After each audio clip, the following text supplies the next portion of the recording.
Greetings, mutual mortals! So, after my last review, I promised to make an Art Academy series review. I'm still going to do that. I have the footage ready and everything, but it's taking more time to put together than I thought it would, and because of complications here and there. So sorry about that, even though nobody's really watching my videos and or really expecting anything, but whatever. I feel the need to apologize anyways. I promise it'll come out sometime in the future though, so I'm putting out this short review to fill out the time. But enough with the update stuff, let's jump into the review already. Do you guys remember the DSi shop and its DSiWare service? It was Nintendo's first online downloadable service on a handheld. It was pretty interesting, though to be honest there was a lot, and I mean a lot, of shovelware on there, which tainted the service in the grander scope sadly.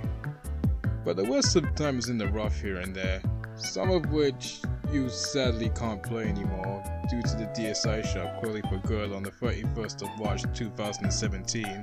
And even though most of them are available on the 3DS eShop, some of them have been pulled from there too due to publishing companies going bankrupt or licensing deals ending.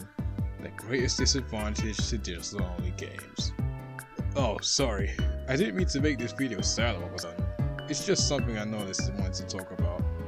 So let's lighten the mood with one of DSiWare's greater titles, Mighty Flip Champs. This game released on the DSi shop in 2009, well, in Western territories anyways. Wait, this game's 10 years old? Ugh, that makes me feel old. There was also a PSP port called Mighty Flip Champs DX that released in 2017.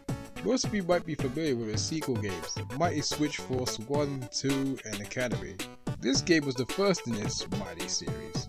There was also Mighty Milky Way, but I've never tried that one out. I've heard pretty good things from it though, so hopefully I'll get the chance to play in the future. This game was developed by Wayforward, you know, the Shantae people. In fact, this game has a little bit of compatibility with the DSiWare version of Risky's Revenge.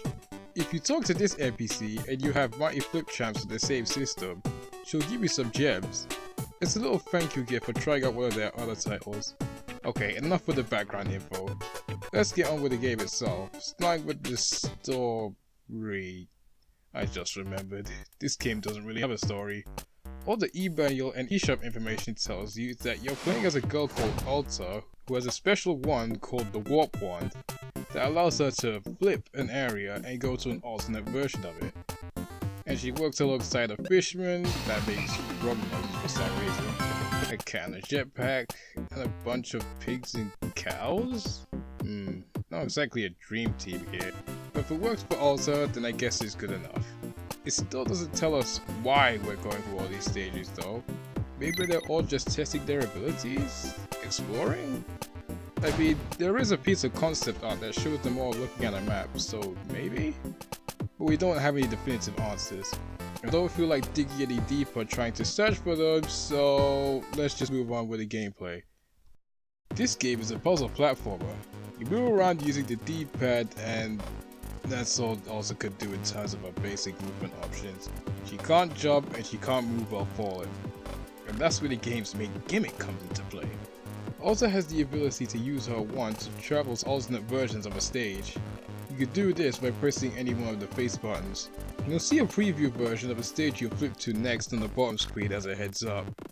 The count on the top left corner of the screen will show you how many alternate versions of the stage there are and which one you are in at the moment. And the one on the top right of the screen shows you how many times you've flipped so far. If you need a little help with your positioning or a reminder on where you need to go, you could put a waypoint marker by using the touchscreen. They've seen my bacon a bunch of times, so remember to use them when you can, because your positioning is very important when you flip. If you flip inside of a wall, you'll get crushed and have to restart the stage.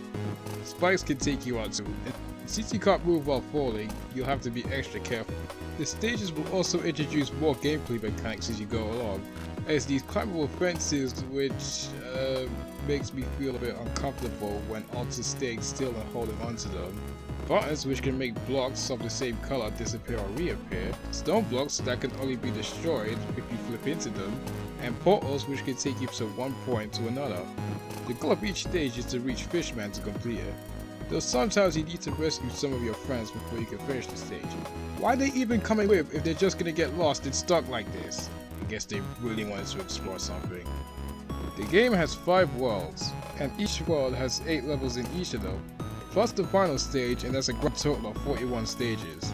The last stage of the first 4 worlds work a little differently.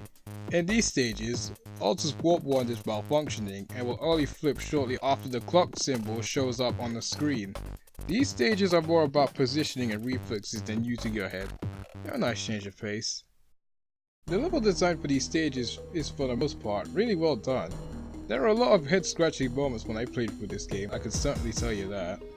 Though I personally wasn't a fan of when the game attempted reflex and timing based usage of the flip mechanic in stages, like we have to flip at the right time or else have to restart. The worst of it was stage 5A. This one isn't a warp wand malfunctioning stage like the other final stages, this one is different. All you have to do is flip at the right time to get through the whole thing. Flip too early, you get crushed. Flip too late, you fall into the spikes. There's nothing puzzling about this, it's all just reflexes and button timing.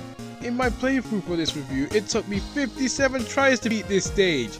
57 tries! This is why segments where you had to do things like this were my least favorite. This stage being the worst of it, and my least favorite stage in the entire game. It almost brings down the whole game for me, to be honest. But those sections are far and few between. Most of the game is still pretty great. There are some other issues though, unfortunately, mainly in the sound department. Sometimes when flipping, the sound effect can be heard twice as loud for some reason, and sometimes this weird glitchy sound can be heard after finishing a stage. Though I couldn't actually get any direct footage of this happening, so maybe it's only a really rare occurrence, or it might be an issue the European version of the game has, since I played the American version of this game on an emulator to get footage of it. In fact, I didn't even know this game had a bunch of concept art in the credits, since when I finished the game, it only showed this picture here, so I guess us Europeans got screwed over. And sadly, in Wayforward's case, it won't be the last time. You're also timed and ranked for how quickly you finish a stage, so speedrunning this game is highly encouraged. On the pause screen, you see the time you have to beat in order to get the best rank. I personally don't bother with the rankings though, I'm fine with just going from stage to stage no matter what rank I get. But if you feel like giving yourself a bit of extra challenge, try getting the S rank for every stage. Just don't do it thinking you'll get some kind of amazing reward for it though. The only thing you'll get for doing that is an alternate title screen. I have to give praise to the game's visuals and presentation. Backgrounds for the different worlds are nice, and the in-game sprites are chibi and cute. Artwork for all the characters is really nice too. Matt Bozard, the same designer from the Shantae games, was the one who did the designs for this game. It makes sense because this is from Wayforward. I'm definitely a fan of the character designs, especially Alta's. I mainly love her crazy hairstyle. Actually, when I was much younger, I kinda used to have a crush on Alta. Please don't make shipping art. Nowadays, a part of me wishes she was wearing something a little less risque. What ring is this game again? Peggy free, E for everyone! You mean to tell me this game's okay for little children even though it gets away with this, and this? Yeesh! I also have to give praise for this game's soundtrack. It's actually the first thing that comes to mind whenever I think about this game. It was composed by Jake Kaufman. I'm sure a lot of you have heard his work before. He does great compositions, and this game's soundtrack is no exception. Definitely give it a listen. My favorite track is the one that plays in the second world, the Sky one. Not only do I think it's a great track, but it also makes me super nostalgic. That might be because when I was younger I used to get stuck in this world a lot. And that covers my thoughts on Mighty Flip Champs. A puzzle platformer that does have its frustrating moments. Ugh. But overall, I thought it was a game with a unique gimmick and one I enjoyed myself with. The price tag for this one is a little on the steep side since this was a premium DSiWare game and its price tag has to follow suit. But if this game looks fun to you and you're a fan of Wayforward stuff, I'd say give it a go. I kinda hope this game gets the HD treatment, like how Mighty Switch Force did in the future. I doubt that'll happen though, to be honest. But I do hope Wayforward will bring back Alta for something. Even if it's just a cameo, I'd love to see her in another game. And no, it's not because I used to have a crush on her. I'm way over that now. Okay, now that this review is done, next up is the Art Academy series review, which I promised to do. By the way, this might sound weird coming from me, but do you guys think my voice sounds weird? I actually really don't like my voice for personal reasons. But do you guys like it or think it's funny for me? If not, I can always experiment with some audio settings to change it up. I've been loving how these videos have been turning out, and I want them to be the best they can possibly be. So until next time, thank you for watching, be good, and stay healthy, fellow mortals!